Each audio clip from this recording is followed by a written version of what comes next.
کی حمد و ثنا بڑائی اور بزرگی اللہ رب العالمین کے لیے لائق و سزاوار ہے، جس نے ہمیں اور آپ کو انسان بنایا، دنیا کی سب سے بہترین قوم بنایا، سب سے بہترین مخلوق بنایا۔ بے شمار درود و سلام کے نذرانے پیش کرتا ہوں، عقیدت کے پھول نچھاور کرتا ہوں۔ یتیم مکہ، تاجدار مدینہ، شافع محشر، ساقی کوثر جناب محمد رسول اللہ صلی اللہ علیہ وسلم ورحمۃ اللہ علیہ وسلم۔ حضرات گرامی، بزرگان دین، نوجوان بھائیوں، پیارے بچوں اور میری پیاری ماں بہنوں، میں نے آپ حضرات کے سامنے خطبہ مسنونہ اور سورہ پاک کی چند آیتوں کی تلاوت کے بعد قرآن عزیز کی ایک متوسط آیت آپ حضرات کے سامنے پیش کی ہے۔ اللہ تبارک و تعالیٰ فرماتا ہے اس آیت مبارکہ کے اندر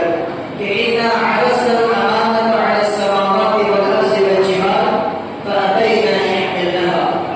کہ اللہ نے قرآن کو آسمان پر، زمین پر، پہاڑ پر، ان سب پر پیش کیا۔ فَأَبَيْنَ أَن يَحْمِلْنَهَا، تو ان تمام مخلوقات نے، آسمانوں میں، زمینوں میں، پہاڑوں میں، سبوں نے اس کے بوجھ کو اٹھانے سے انکار کر دیا۔ وَأَشْفَقْنَ مِنْهَا، اور ڈرنے لگے کہ اللہ نے اتنی بڑی امانت کو، اتنی عظیم امانت کو ہم کیسے اٹھا سکتے ہیں، اس کے تقاضوں کو ہم کیسے پورا کر سکتے ہیں۔ وَحَمَلَهَا الْإِنسَانُ، لیکن جب انسان کے سامنے اللہ نے اپنی اس عظیم نعمت کو اور اس عظیم امانت کو پیش کیا تو انسان نے اس کو اٹھا لیا، اس کو قبول کر لیا۔ اللہ نے کہا کہ إِنَّهُ كَانَ ظَلُومًا جَهُولًا، انسان جس نے اس امانت رسما کے بوجھ کو برداشت کر لیا، انسان جس نے اس امانت کو اپنے کندھے پر اٹھانے کی حامی بن لی،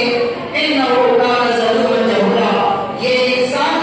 یہ ظالم بھی ہے اور یہ نادان بھی ہے۔ میرے بزرگوں، اس کا یہ مطلب نہیں کہ ہم انسانوں نے جب قرآن کے اس مارے گراں کو اپنے کندھے پر اٹھایا، اس کی بنیاد پر ہم اللہ کی بارگاہ میں ظالم اور جاہل اور نادان ہوتے، ایسا نہیں، بلکہ اس کا مطلب یہ ہے، یا یوں سمجھ لے کہ اس آیت کا مقصد یہ ہے، اللہ رب العالمین کے اس فرمان کا مقصد یہ ہے کہ انسان جس نے اللہ کی اس عظیم نعمت کو اپنے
کہ مولا کریم جس راستے پر ہم نامزد ہیں، جو خیر و برکت کا راستہ ہے، جو صراط مستقیم ہے، جس راستے پر تو نے اپنے انعام کو رکھا ہے، جس راستے پر چلنے والوں کے لیے تو نے خیر و برکت کا نظر سنایا ہے، مولا کریم اس راستے پر ہمیں استقامت عطا فرما۔ یہ ہمیں آپ کو دعا کرنی چاہیے۔ ایک عربی ایک دیہاتی آتا ہے، پیارے نبی صلی اللہ علیہ وسلم کے حضور آتا ہے اور کہتا ہے اللہ کے نبی صلی اللہ علیہ وسلم ہمیں کوئی ایسا عمل بتا دیجیے، کوئی ایسا عمل بتا دیجیے کہ جس عمل کی بنیاد پر میں جنت میں چلا جاؤں۔ میرے بزرگوں، آپ غور سے سنیں کہ وہ دیہاتی جس کے اندر جنت کی لالچ ہے، جنت کی طرف ہے، اللہ کی رضا اور اس کی خوشنودی کو چاہتا ہے، تاجدار مدینہ جناب محمد رسول اللہ صلی اللہ علیہ وسلم سے پوچھتا ہے کہ اے کونین کے تاجدار، وہ عمل ہمیں بتائیے جس کی بنیاد پر ہم اللہ کے اس نیک راستے پر بنے رہیں۔ پیارے نبی صلی اللہ علیہ وسلم نے کہا آپ اللہ آمنت باللہ ثم استقم۔ اے میرا پیارا دیہاتی بھائی، کہو کہ میں نے اللہ پر ایمان لایا، آمنت باللہ، کہو کہ میں اللہ پر ایمان لایا، ثم استقم، اور اللہ پر ایمان لانے کے بعد اسی پر جمے رہو، ڈٹے رہو، تب جا کر کے تم اللہ کی رضا کو حاصل کر پاؤ گے۔ آج ہماری حالت کیا ہے؟ ہم نمازی ہیں، نماز پڑھتے ہیں، ہم روزہ رکھتے ہیں، لیکن جو کے تقاضے ہیں ان تقاضوں کو پورا نہیں کرتے۔ ہم مسلمان ہونے کا دعویٰ کرتے ہیں، لیکن جب ضرورت پڑتی ہے تو اس کو تمہارے راستے بھٹک بھی جاتے ہیں۔ جب بات آتی ہے کہ انسان اپنے نفس کی پیروی کرے، اس وقت اگر وہ عمل جس عمل سے اسلام نے ہمیں روکا ہے، اگر ہمیں ظاہری طور پر کوئی نقصان ہوتا ہوا نظر آتا ہے، یا پھر ہمیں یہ محسوس ہوتا ہے کہ اسلام کے اس عمل کے انجام دینے پر ہمارا رشتے میں سلو ہو جائے گا، دنیا کی نظروں میں ہم بڑے پرانے تصور کیے جائیں گے، دنیا کی جو رنگینیاں ہیں ان رنگینیوں کے تقاضوں کے مطابق ہم نہیں کر پائیں گے، ایسے وقت میں انسان اسلام سے پھر جانے کی کوشش کرتا ہے، اسلامی احکامات اور اسلامی تعلیمات سے روزانہ کرنے کی کوشش کرتا ہے۔ میرے بھائیوں، یہ اسلام کو مطلوب نہیں ہے، یہ ایمان نہیں ہے، یہ اسلام نہیں ہے۔ ایمان اور اسلام یہ ہے کہ جب آپ نے اللہ رب العالمین کا کلمہ پڑھ لیا ہے اور جناب محمد رسول اللہ صلی اللہ علیہ وسلم کا کلمہ پڑھ لیا ہے،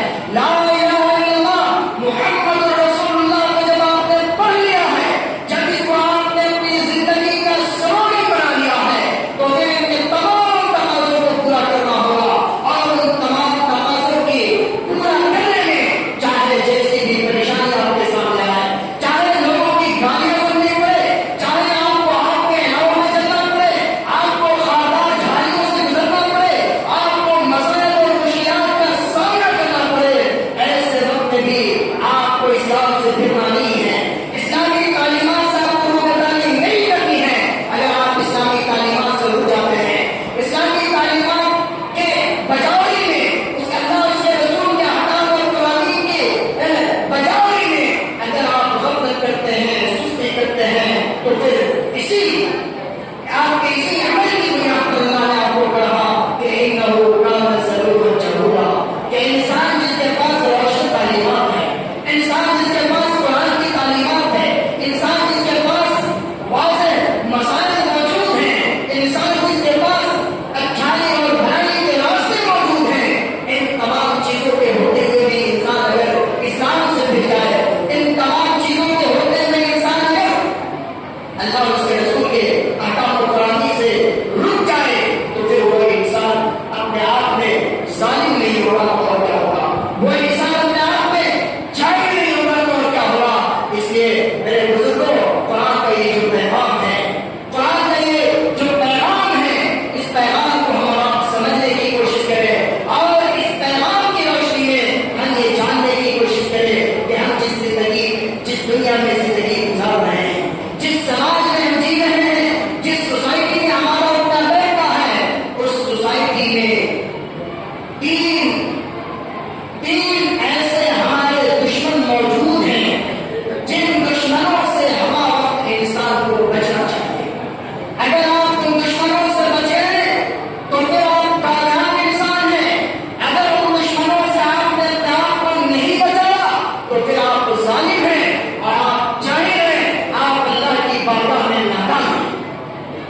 وہ تین شرطوں سے اللہ نے کہا وما ابرئ نفسی ان النفس لامارۃ بالسوء الا ما رحم ربی. انسان کا نفس جس نفس سے برات کا اظہار کیا گیا، انسان کا جو نفس ہے، نفس کی تین جس کا نام آئے قریب ہے اور اللہ نے اپنی کتاب کے اندر ذکر کیا ہے. کہاں بھی انسان کے اندر جو نفس پایا جاتا ہے اس نفس کی تین قسمیں ہیں: نفس امارہ، نفس لوامہ، نفس مطمئنہ. نفس امارہ وہ نفس ہے کہ جو انسان کو برائیوں کو لبھاتا ہے، انسان کو برائیوں کے کرنے پر اکساتا ہے، انسان کو برائیوں کے راستے پر لاکھڑا کر دیتا ہے. میرے بھائیوں، یہ نفس تمام انسانوں کے اندر پائی جاتی ہے اور اس نفس سے بچنے کے لیے انسان کو ہمیشہ اللہ سے پناہ مانگنی چاہیے اور اس نفس کے بہکاوے میں انسان کو نہیں آنا چاہیے. انسان کو ہمیشہ اس بات کا خیال رکھنا چاہیے کہ نفس ہمارا جو ہمارا دشمن ہے، نفس ہمارا وہ نفس ہے جو ہمیں برائیوں میں ہلاک کر دے گا، جو ہمیں برائیوں میں اور اللہ کے احکام اور قوانین کی خلاف ورزی کرا کر کے ہمیں اللہ کا دشمن بنا دے گا، اللہ کے جنت سے ہمیں دور کر دے گا، اللہ کے جہنم کا ہمیں مستحق بنا دے گا. وہ نفس ہمارا ہے جو انسان کو برائیوں پر بلانے کی کوشش کرتی ہے. آپ یہ نہ سمجھیں کہ ہم نمازی ہیں تو ہم سے برائیوں کا سلوک نہیں ہوگا. یہ نہ سمجھیں کہ ہم دین کے راستے پر چلنے والے ہیں تو ہم نفس ہمارا کے حملے سے بچ جائیں گے. نہیں،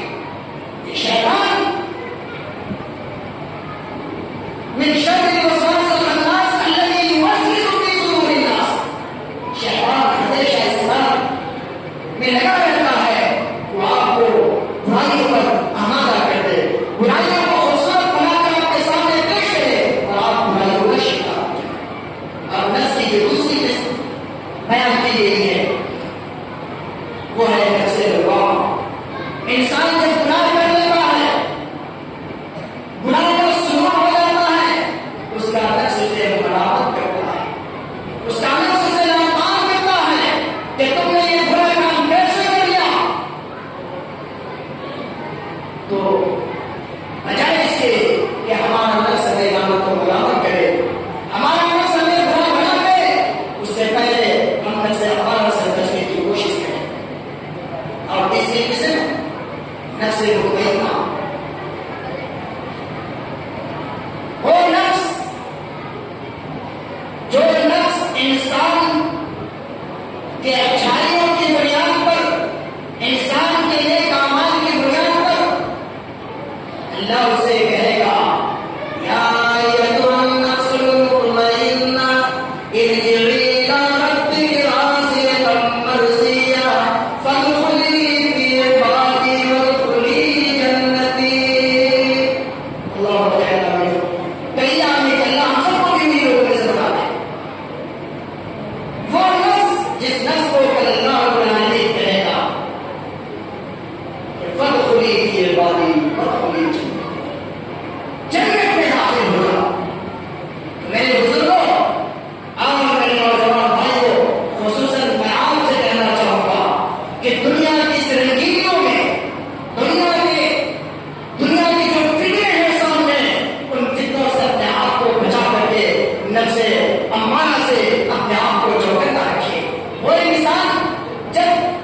کوئی اس کا ظاہری دشمن ہوتا ہے تو انسان کی فطرت انسانی سے رہے کہ انسان اس دشمن سے چوکنا رہتا ہے، اس سے بھاگنے کی کوشش کرتا ہے. لیکن جو سب سے قریبی دشمن ہے، جو ہمارے نفس کے اندر موجود ہے، ہماری جان کے اندر موجود ہے، ہم اس سے کس قدر غافل ہیں اس کا اندازہ ہمارا نہیں لگا سکتے. اسی لیے قرآن نے کہا کہ انسان اپنے اندر کے نفس سے غافل ہے، اسی لیے انسان ظالم ہے، اسی لیے انسان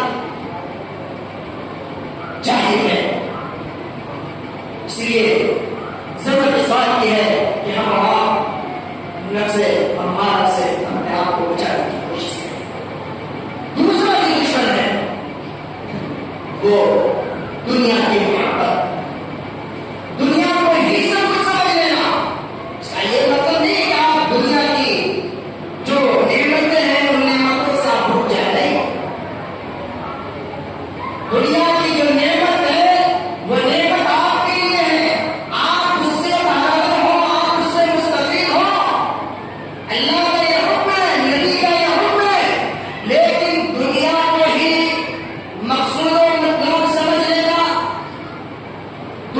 میں ہی انسان گھوم نکل کے رہ جا آخرت کو فراموش کر دے، یہ انسان کی جہالت ہے۔ اس ایسے سے انسان اپنے آپ کو ظلم کرتا ہے۔ اور ہمارے بہت سارے بھائی جو دنیا کو مکمل طور پر چھوڑ دیتے ہیں، یہ بھی غلط ہے۔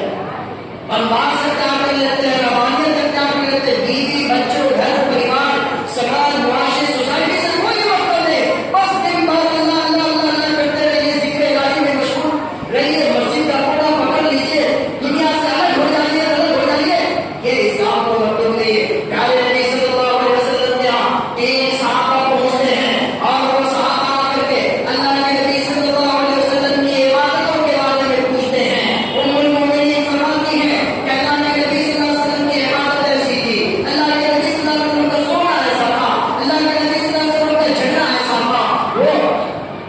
خلاصہ یہ کہ آپ صلی اللہ علیہ وسلم کی دین آچاریہ کے بارے میں، آپ کا جو محیط تھا، اس محیط کے بارے میں تینوں صحابہ نے جان لیا اور اس کے بعد چل پڑے، اور چلتے چلتے انہوں نے ایک میسج چھوڑ دیا کہ اللہ کے نبی صلی اللہ علیہ وسلم جتنے اگلے پچھلے سارے غلام اس نبی کی حالت یہ کہ نبی بھی عبادت کر رہے ہیں، اس نبی کی حالت یہ کہ نبی بھی قرآن پڑھ رہے ہیں، اس نبی کی حالت یہ کہ نبی بھی روزہ رکھ رہے ہیں۔ ان تینوں صحابہ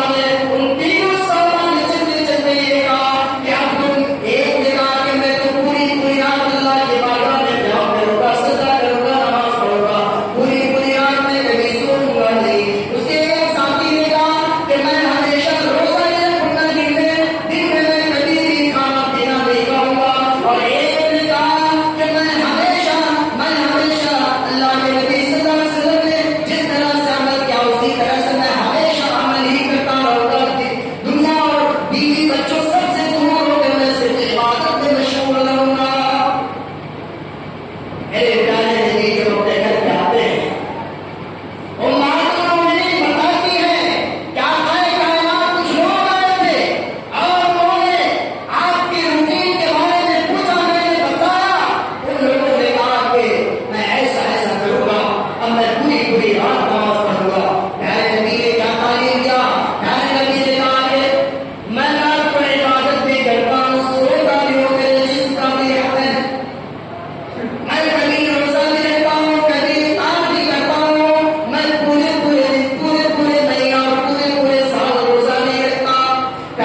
بھائیوں ہمارا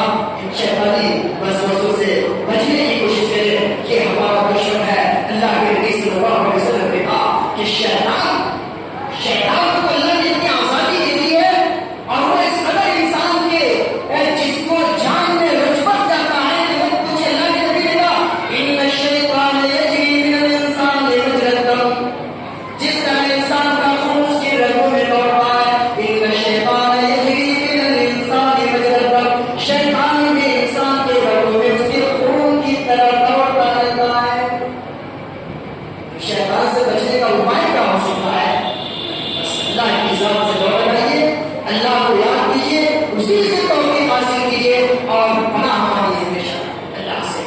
ہمیشہ اللہ سے بات کی دعا کیجیے کہ اللہ شیطان مربوط, شیطان خبیث جو رائے پیدا ہے, جو انسانیت کا دشمن ہے, جو